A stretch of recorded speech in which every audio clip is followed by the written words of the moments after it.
Jubilaciones y bonificaciones. Aumentan las discrepancias en el sistema del ANSES y disminuye significativamente el poder adquisitivo de las pensiones. Debido a las políticas gubernamentales, se produce una reducción en la escala de pagos, lo que resulta en casos donde personas con ingresos brutos más elevados reciben montos inferiores que aquellos con el salario mínimo. Los complementos, que no están disponibles para todos, evidencian la insuficiencia de la movilidad jubilatoria y esta cuestión ha llegado a ser debatida en los tribunales. Gracias por ver este video. Te pedimos por favor que lo compartas con más jubilados, ya que este contenido es sumamente importante para todos. Recordá dejar tus comentarios y regalarnos un me gusta, y si todavía no lo hiciste suscríbete así no te perdés ninguno de los futuros informes. Un jubilado con un monto bruto de 125,000 pesos este mes percibe, después de deducir el aporte al PAMI, la suma de 120,124 pesos. En cambio, otro jubilado, con un beneficio mínimo de 87,459 pesos, efectivamente recibe 121,836 pesos y obtuvo su pensión mediante una moratoria, y ya ha saldado los pagos correspondientes a su deuda declarada con el Estado.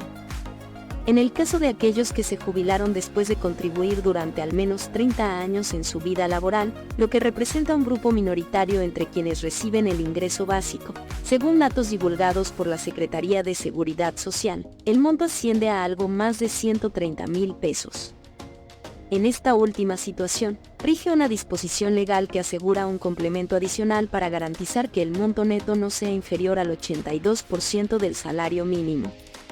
En otras palabras, una persona con un ingreso jubilatorio que, debido a sus aportes durante su vida laboral, es un 43% más alto que el mínimo, recibe menos dinero que alguien con el beneficio básico.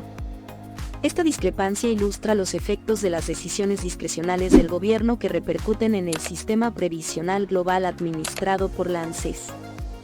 El otorgamiento de montos adicionales junto a los aumentos por movilidad lleva un año en vigencia, y este tema empieza a ser objeto de demandas legales. Los reclamos se centran no tanto en la reducción de la escala de pagos o un elemento que desincentiva la formalización, sino en la pérdida de poder adquisitivo que experimentan los jubilados y pensionados que no son beneficiarios de estos refuerzos. Estos bonos son vistos como un reconocimiento por parte del Estado de la insuficiencia de los ajustes según el índice de movilidad. A partir de este mes y hasta noviembre, la persona del segundo ejemplo del primer párrafo se ve beneficiada por el refuerzo de 37,000 pesos anunciado por el ministro de Economía, Sergio Massa, 2 semanas después de la devaluación oficial que aceleró la inflación.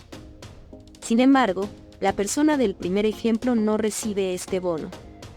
Aquellos con ingresos de hasta un haber mínimo reciben el refuerzo en su totalidad. Mientras tanto, quienes perciben hasta 124,459 pesos, por una o más prestaciones, reciben la diferencia necesaria para alcanzar esa cifra. Por ejemplo, si se tiene un ingreso de 100,000 pesos, se añade un extra de 24,459 pesos. Según esta disposición, hay jubilados que hasta agosto recibían el bono y ahora ya no lo obtienen. Este es el caso de alguien con un ingreso actual de 125,000 pesos, que el mes pasado contaba con un refuerzo de 5,000 pesos. Este ejemplo corresponde a una jubilación que comenzó el año con un monto de 71,640 pesos y que, durante ese periodo, específicamente en diciembre, enero y febrero, recibía un refuerzo mensual de 7,000 pesos, lo que elevaba el ingreso a 78,640 pesos. Este mes, en ese caso, se percibe solo un 59% más que a fines de 2022, a pesar de que la movilidad acumuló un 74,5%. El porcentaje disminuye debido a la eliminación del bono. Se estima que la pérdida del poder adquisitivo se situará entre el 15% y el 20% en 9 meses, tomando estimaciones conservadoras de la inflación en agosto y septiembre. En situaciones donde los haberes son más elevados, aunque no se perciba menos en términos netos que el mínimo ni se pierda el bono, porque no se estaba recibiendo, se observa una mayor disminución en la brecha entre los montos percibidos por distintos grupos. Por ejemplo, un haber bruto de 180,000 pesos derivado de los aportes realizados, supera en un 106% el mínimo, sin considerar los bonos. Sin embargo, si se analiza lo que efectivamente se recibe, la diferencia disminuye a un 41%. En el caso de un ingreso bruto que es un 200% mayor que el mínimo, el monto neto es un 100% mayor, es decir, si el haber bruto es 3 veces el básico, el ingreso en mano es solo el doble. El cálculo del ingreso neto tiene en cuenta el aporte al PAMI, el cual es proporcionalmente más alto cuanto mayor es el haber. Esta deducción se aplica sobre el monto del haber en sí y sobre el suplemento que garantiza el 82% del salario mínimo, pero no afecta al bono de refuerzo de hasta 37,000 pesos. El poder de compra disminuido. Más allá de la reducción de la escala de pagos, es evidente que los bonos se otorgan como respuesta a la insuficiencia de la movilidad para mantener el poder adquisitivo. Aquellos que no los reciben, exceptuando el caso particular previamente mencionado, experimentaron una disminución del ingreso real del 11,7% en los primeros 7 meses del año, y en agosto este porcentaje podría haber alcanzado el 20%. El dato oficial de inflación aún no ha sido publicado.